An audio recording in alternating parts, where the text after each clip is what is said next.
মৃত্যুর কষ্ট কতখানি। রাসূল সাল্লাল্লাহু আলাইহি সাল্লামকে যখন মৃত্যু অবস্থায় ছিল তখন জিজ্ঞাসা করছেন, ইয়া রাসূলুল্লাহ সাল্লাল্লাহু আলাইহি সাল্লাম, আপনাকে কি পরিমাণ এই মৃত্যুর যন্ত্রণা পাচ্ছেন? তিনি বলছেন, মনে হয় উহুদ পাহাড়টা আমার বুকের উপর চাপিয়ে দেওয়া হয়েছে। ভাবতে পেরেছেন আমার আপনার কি অবস্থা হবে? একটাবার তৌবা করুন, আমি বলছি তৌবা করে হলেও বলেন যে আজ থেকে সালাতে আসবো।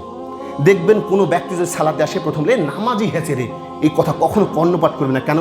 যদি কোনো ব্যক্তি তৌবা করে সালাতে ফিরে আসে, ইমান কতটা বেড়েছে তুমি জানা, তাকে এই ইখতিয়ার নাই যে তুমি এই কাজ করেছো ওই কাজ করেছো, এই কথা বিসমিল্লাহ বলেও বলবেন না। আর অনুরোধ করে বলছি, ভুলেও কোনো মাঝারি একটা টাকাও দিবেন না, 1 টাকাও দিবেন না।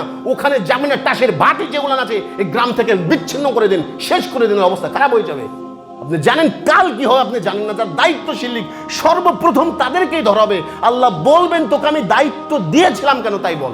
বলছে ওকে যে আয়ুটা দিয়েছিলাম কি কাজে ব্যবহার করেছে, কেন দায়িত্ব দিয়েছিলাম তুই কি পালন করেছিস, এর কারণে ওই লোক জাহান্নামে যাবে।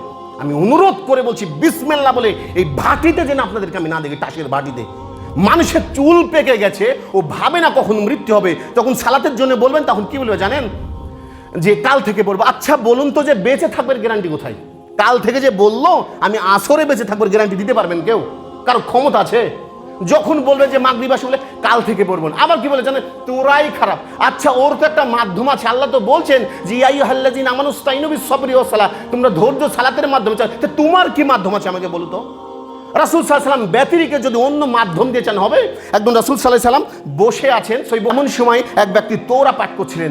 তখন রাসূল সাল্লাল্লাহু আলাইহি সাল্লাম রাগে এমন অবস্থা হয়ে গেল, তখন ওমর ইবনে খাত্তাব বলছে, তুমি জানো না রাসূল সাল্লাল্লাহু আলাইহি সাল্লামের সামনে তুমি তৌরা পাঠ করছো মানে?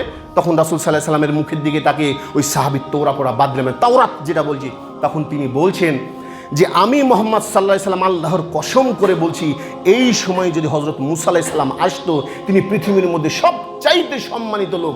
যদি তিনি আমার ধর্ম ব্যতিরিকে তিনি সেই পূর্বের ধর্মে ফিরে যান, আল্লাহর কসম করে বলছি তিনি কখনো যেতেন না, তিনি আমার ধর্মটাই পালন করতেন।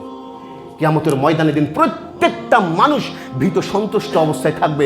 বলেছে ফাইজা জাতিস সাক্কা, যেই দিন আসবে কান ফাটানো ধ্বনি, ইয়াউমা ইয়াফিরুল মারউ মিন আখি, সেই দিন মানুষ পলায়ন করবে তার ভাই থেকে। জানেন কি অবস্থা? ওয়া উম্মিহি ওয়া আবি, বাবা মা পিতা থেকে পলায়ন করবে। কি অবস্থা হবে সেদিন? দৌড়ে গিয়ে হযরত আদম আলাইহিস সালামের কাছে গিয়ে বলবে যে আমাদের পিতা, আপনি আমাদের জন্য সুপারিশ করুন। তিনি বলবেন আমি পারবো না। কেন? আমি একটা আল্লাহর হুকুমকে অমান্য করছি, জানি আল্লাহ রাব্বুল আলামিন আমার সাথে কি ব্যবহার করেন। কেটা দেখুন, সর্বপ্রথম পিতা নবী আদম আলাইহিস সালামের কথা বলছেন। তারপর দৌড়ে গিয়ে নূহ আলাইহিস সালামের কাছে বলবো আমি পারবো না, আমার কওমের লোক মাত্র 40 জন ছাড়া কেউ আমার ধর্ম কবুল করেনি। হযরত মুসা আলাইহিস সালামের কাছে যাবেন, তিনি বললেন আমি পারবো না, এর কারণে আমি আমার কওমের এক লোককে চড় মেরে হত্যা করে ফেলেছি, জানি আল্লাহ রাব্বুল আলামিন আমার সাথে কি ব্যবহার করেন। ঈসা আলাইহিস সালামের কাছে যাবেন, তিনি বললেন আমিও পারবো না, আমি বনী ইসরাঈলদেরকে বলেছি আমি আল্লাহর প্রদত্ত রাসূল, কিন্তু তারা আমাকে আল্লাহর পুত্র বলেছে, জানিনি আজ কি অবস্থা হবে। দেখুন ঈসা আলাইহিস সালাম পারেনি, মুসা আলাইহিস সালাম পারবে না, নূহ আলাইহিস সালাম পারবে না, প্রত্যেকটা নবী রাসূল সেদিন পারবে না মুহাম্মদ সাল্লাল্লাহু আলাইহি সাল্লাম ছাড়া। আর আপনি বলছেন যে আপনাকে পার করে অন্য পাশে দেবে?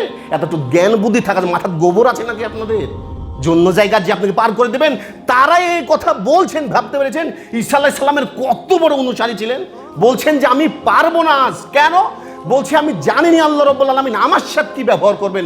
বনী ইসরাঈলেরা আমাকে বলেছে আল্লাহর পুত্র, তিনি সাহস করবেন না, আর আপনার বাবা আপনাকে পার করে দেবে না? লজ্জা থাকা উচিত আপনাদের, এতটুকু শরম থাকা উচিত। এই কথাগুলো আমি ভাবতে পারি গোবর আছে নাকি মানুষের? কিছু বুদ্ধি নাই, সালাতের ধারে কাছেও নাই, বড় বড় ইয়াং যুবক ছেলে ধারে কাছেও নাই। দেখবেন যে রাতে 1টা বাজে শয়তানি জায়গায় দেখবেন যেখানে জুয়া চলছে, ফুটবলের জুয়া। শুধু আপনার না, আমার কাঁঠালপাড়া, বজরাপুর, রামচন্দ্রপুর দেখবেন যেখানে ফুটবল খেলা, ওখানে দেখবেন টাকা দিয়ে ওখানে বেশি যায়। কেন? অথচ রাসূল সাল্লাল্লাহু আলাইহি সাল্লাম বলছেন যেই খেলার টাকার বিনিময় হয়, যেই খেলাতে চোষা, পাঞ্জা, দাবা, লুডু ইত্যাদি খেলবে, শরীর চর্চা হয় না, তার হাত শূকরের রক্তের মধ্যে ডুবিয়ে দিল। প্রায় ছেলেপেলে দেখবেন ওই কাজের মধ্যে ব্যস্ত। যান ফোনে 24 ঘন্টা করে আপনার ছেলে ফোন টিপে ব্যস্ত, ফ্রি ফায়ার, পাবজি নিয়ে ব্যস্ত। আপনি বলছেন যে এই মুসলিম দ্বারা দোয়া কবুল হবেন, ধর্ম মানবে না, এদের প্রকৃত শাস্তি কি হবে জানেন? অন্য বেধর্মী রাষ্ট্রের উপর দায়িত্ব চাপিয়ে দেবেন। দেখবেন আপনার স্ত্রীকে ধর্ষণ করছে, আপনার মেয়েকে ধর্ষণ করছে।